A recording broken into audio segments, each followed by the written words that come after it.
বিসমিল্লাহির রহমানির রহিম। পরম করুণাময় আল্লাহ তাআলার নামে শুরু করছি।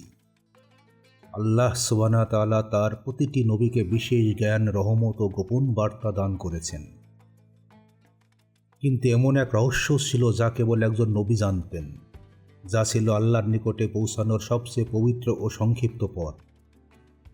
এই রহস্যটি এমন এক দোয়ার মাঝে লুকিয়ে ছিল যা আল্লাহর সত্তাকে প্রকাশ করে এবং সমগ্র সৃষ্টি জগৎকে ধারণ করে। সেই দোয়াটা হলো লা ইলাহা ইল্লাল্লাহু। কিন্তু কিভাবে, কবে এবং কেন এই রহস্য আল্লাহ হযরত মুসা আলাইহিস সালামকে জানালেন, তা বোঝার জন্য আমাদের ফিরে যেতে হবে সেই সময়ের মরুভূমির অন্তরে, যেখানে হযরত মুসা আলাইহিস সালাম একাকী আল্লাহর সাথে কথা বলতেন। মাউন্ট তুরের নীরব রাতে হযরত মুসা আলাইহিস সালাম ছিলেন এমন এক নবী যিনি আল্লাহর সাথে সরাসরি কথা বলেছিলেন। তাকে বলা হয় কালিমুল্লাহ, যিনি আল্লাহর সাথে কথা বলেছেন। তবুও তার হৃদয়ে ছিল এক অদম্য আকাঙ্ক্ষা, আমি আল্লাহর আরও নিকটে যেতে চাই। তাফসিরে ইবনে কাসিরে বর্ণিত আছে, একদিন হযরত মুসা আলাইহিস সালাম তুর পাহাড়ে একান্তে বসেছিলেন। তিনি দীর্ঘ সেজদায় মাথা রাখলেন, চোখে অশ্রু, ঠোঁটে দোয়া। হে আল্লাহ, আমাকে এমন কিছু শেখান যা দিয়ে আমি তোমার কাছে পৌঁছাতে পারি। এমন কিছু বলো যা তোমার বিশেষ বান্দাদের জন্য। আল্লাহর দরবারে এই প্রার্থনা পৌঁছালো এবং তখন শুরু হলো এক মহান সংলাপ, যা পরবর্তীতে ইসলামের আধ্যাত্মিক ইতিহাসের এক অপূর্ব অধ্যায় হয়ে দাঁড়ায়। আল্লাহ তাআলা তার রহমতের কণ্ঠে বললেন, হে মুসা, বলো লা ইলাহা ইল্লাল্লাহ। হযরত মুসা আলাইহিস সালাম অবাক হয়ে বললেন, হে আল্লাহ, এই কালিমা তো সমস্ত বান্দারা বলে। আমি এমন কিছু চেয়েছিলাম যা শুধু তোমার বিশেষ রহস্য। আল্লাহ বললেন, হে মুসা, যদি আসমান ও জমিন এবং তাদের মধ্যে যা কিছু আছে সবকিছুকে এক পাশে রাখো আর অন্য পাশে রাখো লা ইলাহা ইল্লাল্লাহ, তাহলে এই কালিমাই ভারী হবে। এটাই ছিল সেই বিশেষ রহস্য যা আল্লাহ একান্ত প্রিয় নবীদেরই জানান। এই দোয়া বা কালিমা শুধু একটি বাক্য নয়, এটি এমন এক শক্তি যা পুরো বিশ্ব ব্রহ্মাণ্ডকে নিয়ন্ত্রণ করে। সুফি ব্যাখ্যায় বলা হয়, লা ইলাহা ইল্লাল্লাহ সেই ধ্বনি যার মাধ্যমে সৃষ্টির সূচনা হয়েছিল। আল্লাহ যখন বললেন কুন ফায়াকুন, অর্থাৎ হও, এবং তা হলো, তখন এই কালিমার রহস্য সক্রিয় হয়েছিল সৃষ্টির প্রতিটি কণায়। এই শব্দগুলো আল্লাহর সত্তার নিদর্শন, তার ঐক্য, তার একত্ব, তার সর্বক্ষমতার প্রতীক। যে হৃদয় এই বাক্য সত্যভাবে উচ্চারণ করে তার অন্তরে জাগে আল্লাহর নূর। এই উত্তর শোনার পর মুসা আলাইহিস সালামের হৃদয় কেঁপে উঠল। তিনি বললেন, হে আল্লাহ, আমি বুঝেছি তুমি একমাত্র উপাস্য, তুমিই সর্বশক্তিমান। আমার আত্মা এখন তোমার নামেই বিশ্রাম পাই। এরপর তিনি তুর পাহাড়ে দাঁড়িয়ে দীর্ঘ সময় ধরে এই কালিমা পাঠ করলেন। তার চারপাশে যেন নূরের আলোক ধারা বয়ে গেল। এ সময় ফেরেশতারা তার জিকির শুনে বলল, হে আল্লাহ, এই কালিমা তো আমরা প্রতিদিন বলি, কিন্তু আজ আমরা এর গভীরতা অনুভব করছি যেন নতুনভাবে। আল্লাহ বললেন, আজ আমি মুসাকে দেখালাম লা ইলাহা ইল্লাল্লাহ এর অন্তর্নিহিত অর্থ, যা অনেক ফেরেশতাও সম্পূর্ণভাবে জানে না। লা ইলাহা ইল্লাল্লাহ মানে কেবল কোনো উপাস্য নেই আল্লাহ ছাড়া নয়, বরং এর মাধ্যমে বান্দা নিজের অহংকে নিঃশেষ করে আল্লাহর সত্তায় মিশে যায়। ইমাম গাজ্জালী রহিমুল্লাহ বলেন, এই কালিমা হলো আত্মার পরিশুদ্ধির চাবিকাঠি। যে এটি সত্য বিশ্বাসে বলে তার অন্তর আল্লাহর নূরে ভরে ওঠে। সুফি ইমাম রুমি রহিমুল্লাহ বলেন, লা ইলাহা ইল্লাল্লাহ হলো প্রেমের শব্দ যা বান্দাকে তার প্রভুর বাহুডোরে টেনে নেয়। লা ইলাহা ইল্লাল্লাহ মানে হলো আমি কোনো কিছুর বন্দী নই, কোনো কিছু দাস নই। এই অংশে আল্লাহ শেখান, লা ইলাহা মানে হলো আমি কোনো কিছুর বন্দী নই, কোনো কিছুর দাস নই। এই অংশে আল্লাহ শেখান, তুমি সব মিথ্যা দেবতা, অহং, ক্ষমতা, লোভ, ভয় সবকিছুকে অস্বীকার করো। তুমি মুক্ত হও, তুমি কেবল আল্লাহর বান্দা। এই অঙ্গীকার হলো আত্মশুদ্ধির প্রথম ধাপ। যতক্ষণ মানুষ বলে আমি আমার, ততক্ষণ সে আল্লাহর রহস্য বুঝতে পারে না। যখন সে বলে কেউ নেই, তখন আল্লাহর নূর প্রকাশ করে তার অন্তরে। ইল্লাল্লাহ মানে হলো কেবল আল্লাহই আছেন। এখানে মানুষের অস্তিত্ব বিলীন হয়ে যায় আল্লাহর অস্তিত্বে, যাকে বলা হয় ফানা ফিল্লাহ, আল্লাহর প্রেমে আত্মা বিলীন হওয়া। মুসা আলাইহিস সালাম এই অবস্থায় পৌঁছে বলেছিলেন, হে আল্লাহ, আমি তোমার ছাড়া কাউকে দেখি না, এমনকি নিজের অস্তিত্বও না। এটা সেই রহস্য যা আল্লাহ কেবল প্রিয় নবীদের অনুভব করান। এই রহস্য শুধু নবীদের জন্য নয়, বরং এটি প্রতিটি মুমিনের হৃদয়ে জাগ্রত থাকে যখন সে সত্য বিশ্বাসে লা ইলাহা ইল্লাল্লাহ উচ্চারণ করে। একজন আল্লাহ প্রেমিক যখন এই বাক্য হৃদয়ে ধারণ করে, তখন তার ভয় চলে যায়, লোভ মুছে যায়, অহং ভেঙে পড়ে এবং সে আল্লাহর প্রেমে স্থির হয়ে যায়। যখন হযরত মুসা আলাইহিস সালাম এই কালিমা পাঠ করলেন, তখন তার ভিতরে এমন এক শক্তি জাগ্রত হলো যা সাধারণ মানুষ কল্পনাও করতে পারে না। এই শক্তি ছিল না কোনো অস্ত্রের, না ছিল কোনো বাহিনীর, এটি ছিল আত্মার শক্তি, ইমানের নূর যা আল্লাহর নিকট থেকে আসে। তাফসির ইবনে আব্বাসের মতে, যে ব্যক্তি এই কালিমা হৃদয়ে ধারণ করে, আল্লাহ তার অন্তর থেকে ভয় দূর করে দেন। এ কারণেই হযরত মুসা আলাইহিস সালাম ফেরাউনের সামনে নির্ভয়ে দাঁড়িয়েছিলেন। তিনি জানতেন, যার অন্তরে আল্লাহর রহস্য আছে তার সামনে কোনো শক্তি টিকতে পারে না। যখন আল্লাহ তাকে ফেরাউনের কাছে পাঠালেন, তখন তিনি একা হাতে কেবল একটি লাঠি আর হৃদয়ে আল্লাহর নাম। ফেরাউন ছিল পৃথিবীর সবচেয়ে উদ্ধত শাসক। সে নিজেকে রব, বা প্রভু বলে দাবি করত। তবুও হযরত মুসা আলাইহিস সালাম বললেন, হে ফেরাউন, আমি আল্লাহর প্রেরিত রাসূল। এই দৃঢ়তা কোথা থেকে এলো? সেটাই ছিল সেই রহস্যের প্রভাব। লা ইলাহা ইল্লাল্লাহ তার আত্মাকে দৃঢ় করেছিল। যে ব্যক্তি এই কালিমা সত্যভাবে বিশ্বাস করে তার আত্মা পরাজয় মানে না, তার হৃদয়ে থাকে আল্লাহর শক্তির ছোঁয়া। তাফসিরে কুরতুবী বর্ণনা করেন, যখন ফেরাউন তার জাদুকরদের আহ্বান করলো, তারা দড়ি নিক্ষেপ করে সাপ বানালো। মানুষ ভয় পেয়ে চিৎকার করলো। কিন্তু হযরত মুসা আলাইহিস সালাম বললেন, আমার প্রভু আমার সঙ্গে আছেন, এবং আল্লাহর নির্দেশে লাঠি নিক্ষেপ করলেন। তা বাস্তবে সাপে পরিণত হলো এবং জাদুকরদের মিথ্যা গিলে ফেলল। এটি ছিল লা ইলাহা ইল্লাল্লাহর শক্তির বাস্তব রূপ। এটি প্রমাণ করে যেখানে আল্লাহর নাম থাকে সেখানে মিথ্যা ও অহংকার টিকে না। এই রহস্য হযরত মুসা আলাইহিস সালামকে এমন সাহস দিয়েছিল যে তিনি বিশাল সেনাবাহিনীর বিপরীতে থেকেও ভয় পাননি। তিনি জানতেন আমার সঙ্গে আল্লাহ এবং তিনি সর্বশক্তিমান। আল্লাহ কোরআনে বলেন, ভয় করো না, তুমি বিজয়ী। এই আয়াত আসলে লা ইলাহা ইল্লাল্লাহর জীবন্ত অনুবাদ। যে আল্লাহ ছাড়া সবকিছুই অস্বীকার করে তার ভিতর ভয় থাকতে পারে না। সুফি সাধকরা বলেন, লা ইলাহা ইল্লাল্লাহ পাঠ মানে কেবল জিহ্বায় শব্দ করা নয়, বরং অন্তরের গভীর থেকে সকল মিথ্যা চিন্তা, লোভ, অহং ও কামনা বাসনা মুছে ফেলা। রুমি রহিমুল্লাহ বলেছেন, লা ইলাহা মানে নিজেকে অস্বীকার করা, আর ইল্লাল্লাহ মানে আল্লাহকে চিনে নেওয়া। এইভাবে মানুষ ধীরে ধীরে পৌঁছে যায় ফানাফিল্লার স্তরে, যেখানে নিজের সত্তা বিলীন হয় আল্লাহর সত্তায়। এটাই ছিল হযরত মুসা আলাইহিস সালামের আধ্যাত্মিক উন্মেষ। যে ব্যক্তি এই রহস্য বোঝে নাই, তার হৃদয় আল্লাহর নূরে আলোকিত হয়। সে আর অন্ধকারে থাকে না। সে বুঝতে পারে জীবন, মৃত্যু, জয়, পরাজয় সবই আল্লাহর পরিকল্পনা। তখন তার চিন্তা হয় নির্মল, ভালোবাসা হয় নিঃস্বার্থ, আর তার প্রতিটি কাজ হয় ইবাদত। এই রহস্য তাকে আল্লাহর প্রেমে পাগল করে তোলে। যেমন রাবে আল বসরি রহিমুল্লাহ বলেছিলেন, আমি আল্লাহকে ভয় বা জান্নাতের আশায় ভালোবাসি না, আমি তাকে ভালোবাসি কারণ তিনি ভালোবাসার যোগ্য। হযরত মুসা আলাইহিস সালাম একমাত্র নন, বরং এই রহস্য প্রতিটি নবীর জীবনেই উপস্থিত ছিল, কিন্তু ভিন্নভাবে প্রকাশিত হয়েছে। আদম আলাইহিস সালাম পৃথিবীতে নামলেন, তিনি প্রথমে যে দোয়া পড়েছিলেন সেটাও এই রহস্যের ইঙ্গিত। ইব্রাহিম আলাইহিস সালাম যখন অগ্নিতে নিক্ষিপ্ত হলেন, তার জিহ্বায় ছিল একই দোয়া, হাসবি আল্লাহু ওয়া মাল ওয়াকিল, আল্লাহই যথেষ্ট, তিনি উত্তম সাহায্যকারী। এই সকল দোয়াই এক রহস্য বহন করে, আল্লাহ ছাড়া কেউ নেই, কেবল তিনিই আছেন। মুসা আলাইহিস সালামের প্রতিটি অধ্যায় প্রমাণ করে যে মানুষ আল্লাহর উপর ভরসা রাখে তার জীবন কখনো অন্ধকারে থাকে না। যখন তিনি সমুদ্রের ধারে এসে দাঁড়ালেন, পেছনে ফেরাউনের সৈন্য, সামনে অগাধ জলরাশি, তখন তার সঙ্গীরা বলল, এখন তো সব শেষ। কিন্তু মুসা আলাইহিস সালাম বললেন, কাল্লা ইন্না মাইয়া রাব্বি সাহদিন, না, আমার প্রভু আমার সঙ্গে আছেন, তিনি আমাকে পথ দেখাবেন। এই ছিল লা ইলাহা ইল্লাল্লাহর বাস্তব প্রয়োগ। এই বাক্য শুধু মুখে উচ্চারণ নয়, এটি এমন এক বিশ্বাস যা মৃত্যুকেও পরাজিত করে। কোরআনে অসংখ্য স্থানে আল্লাহ এই রহস্যের ঘোষণা দিয়েছেন, জেনে রাখো আল্লাহ ছাড়া কোনো উপাস্য নেই, তোমাদের প্রভু একজনই প্রভু। এই আয়াতগুলো শুধু তত্ত্ব নয়, এগুলো সেই রহস্যের আয়না যেখানে আল্লাহ নিজেকে প্রকাশ করেছেন বান্দার অন্তরে। এক রাতে মুসা আলাইহিস সালাম তুর পাহাড়ে ছিলেন।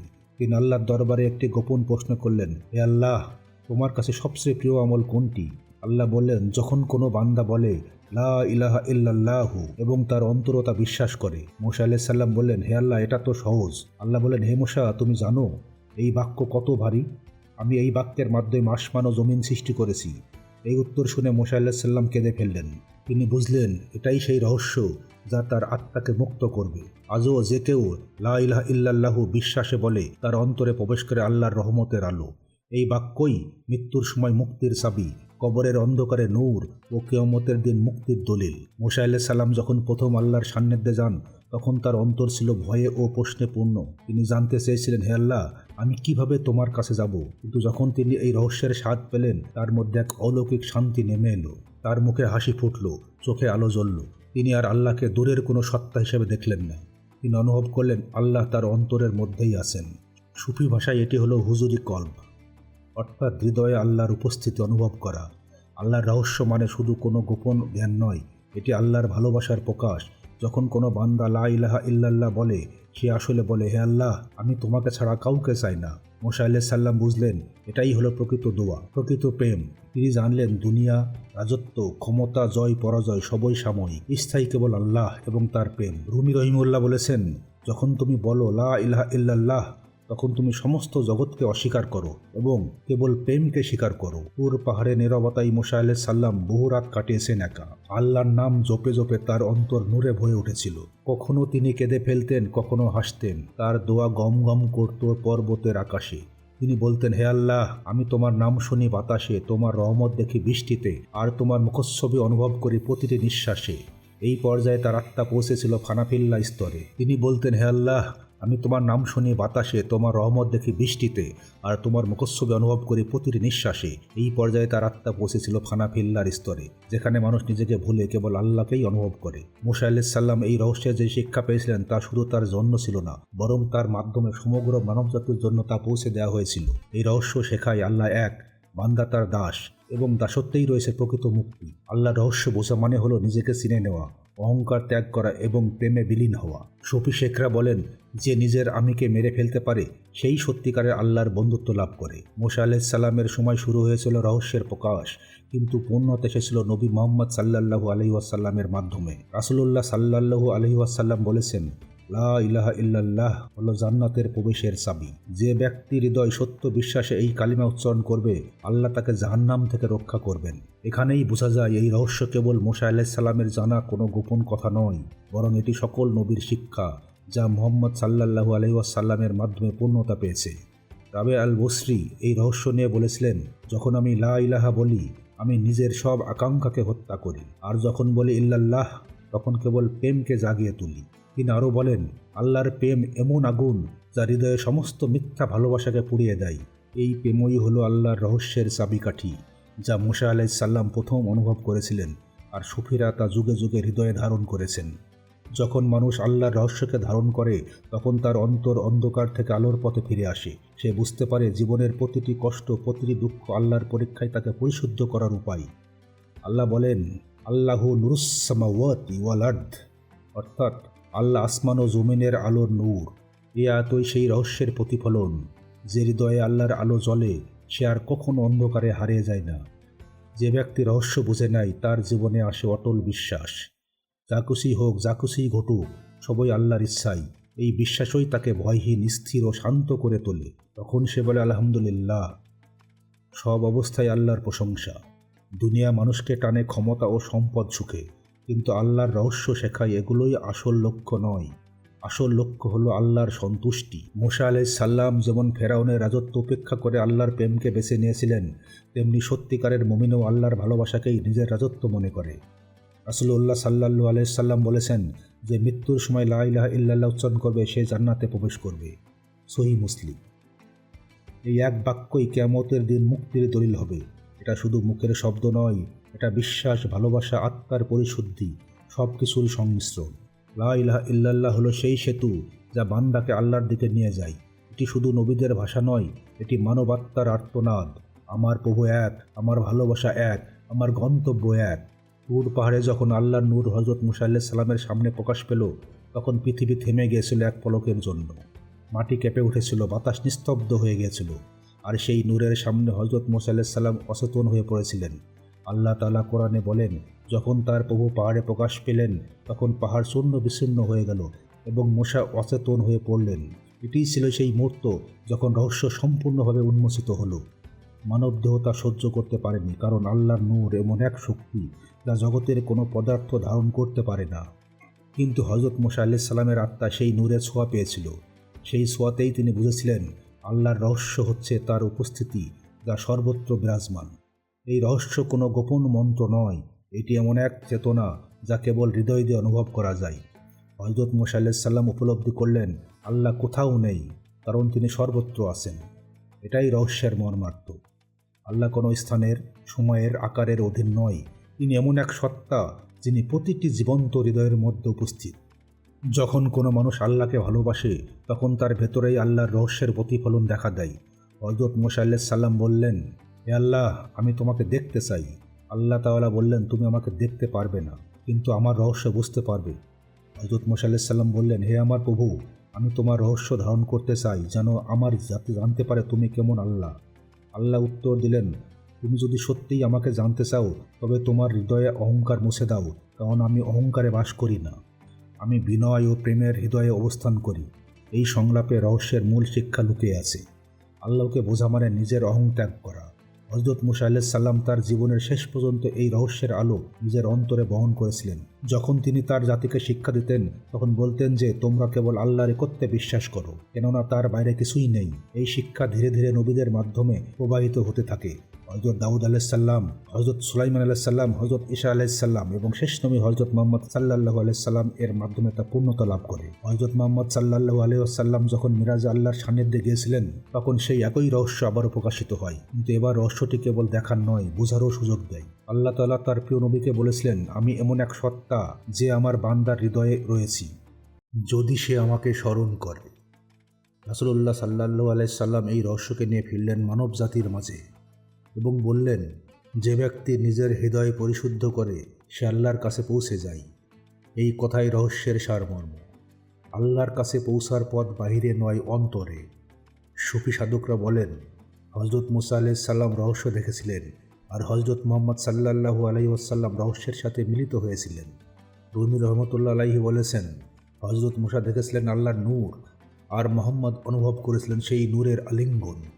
এই পার্থক্যই মানবতার ইতিহাসে আধ্যাত্মিক অগ্রগতির প্রতীক। হযরত মুসা আলাইহিস সালাম তার জীবনের শেষে বলেছিলেন, হে আমার প্রভু, আমি তোমার কাছে ফিরে যেতে চাই, কারণ এখন আমি জানি তুমিই আমার ভিতরে আসো। এই বাক্যই ছিল তার আত্মার পরিণতি। তিনি চলে গেলেন, কিন্তু তার অন্তর ছিল আল্লাহর রহস্যে পরিপূর্ণ। আর সেই রহস্য আজও বেঁচে আছে। যখন কেউ বলে লা ইলাহা ইল্লাল্লাহ, তখন হযরত মুসা আলাইহিস সালামের অন্তরের সেই আলো পুনর্জীবিত হয়। আল্লাহর রহস্য কোনো গোপন শব্দ নয়, এটি এক আলোকিত সত্য, যে সত্য মানুষকে নিজের ভিতরে থেকে আল্লাহর দিকে নিয়ে যায়। যে মানুষ নিজের আত্মাকে পরিশুদ্ধ করে, অহং ত্যাগ করে, আল্লাহকে ভালোবাসে, সেই এই রহস্যের ধারক। আল্লাহ বলেন, আমি মানুষের ঘাড়ের রগের চেয়েও নিকটবর্তী, অর্থাৎ আল্লাহকে খুঁজতে দূরে যেতে হয় না। তিনি আমাদের মধ্যেই রয়েছেন, আমাদের নিঃশ্বাসে, আমাদের ভালোবাসায়, আমাদের দোয়ায়। আল্লাহর এক বিশেষ রহস্য যা এক নবী জানতেন। এই কাহিনী কেবল ইতিহাস নয়, এটি আত্মার যাত্রা। হযরত মুসা আলাইহিস সাল্লামের আত্মা থেকে শুরু হয়ে হযরত মুহাম্মদ সাল্লাল্লাহু আলাইহি ওয়াসাল্লামের মাধ্যমে পূর্ণতা পেয়েছে, আর সেই আলো আজও প্রবাহিত হচ্ছে প্রতিটি মুমিনের হৃদয়ে।